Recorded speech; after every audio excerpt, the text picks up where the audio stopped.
Construit au XIIe siècle, voilà ce qu'il reste de ce château médiéval unique en son genre en Vendée, niché entre la Ferrière et Saint-Martin-des-Noyers. Son propriétaire Boris Racot l'a acheté il y a tout juste 2 ans. Un coup de cœur.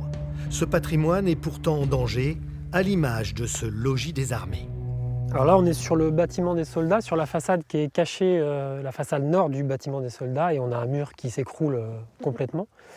Une partie qui s'est déjà effondrée il y a une vingtaine d'années, et la toiture qui s'effondre aussi énormément. Il y a urgence donc à sauver ce patrimoine exceptionnel, fragilisé par le temps, qui ferme l'enceinte du domaine. Ce bâtiment, on l'appelle le logis des soldats. Les villageois l'ont appelé logis des soldats il y a assez longtemps, et puis depuis, le nom est resté. On a continué de l'appeler comme ça. Sa particularité, c'est que c'est le prolongement du château de la Grève. Il a une façade Renaissance au sud et une façade médiévale au nord. Le château de la Grève a vu ses défenses renforcées tout au long du XVe, XVIe et XVIIe siècle. Ce fut l'un des rares châteaux fortifiés, une place forte en quelque sorte, des protestants pendant les guerres de religion. Alors ici, on est dans la haute cour du château. La haute cour du château de la Grève est devant la façade principale du château, avec sa tour médiévale. La particularité en fait, du château, c'est qu'on a sur cette tour 2 portes, ce qui est assez rare dans le contexte régional. Et puis on a aussi les 2 fenêtres médiévales qui ont été amputées de leurs meneaux et traverses, qui seront restituées probablement.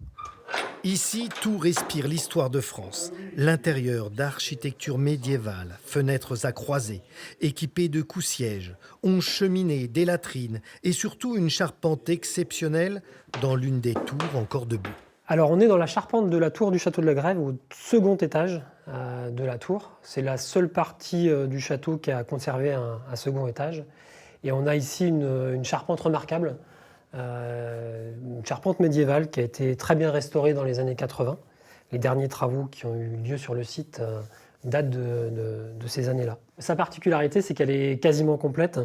Il y a des parties qui ont été réparées, qui étaient abîmées, mais sinon elle a gardé vraiment son esprit d'origine avec ces morceaux de bois voûtés. Le château de la Grève est le 9e édifice aidé par le Loto du patrimoine en Vendée.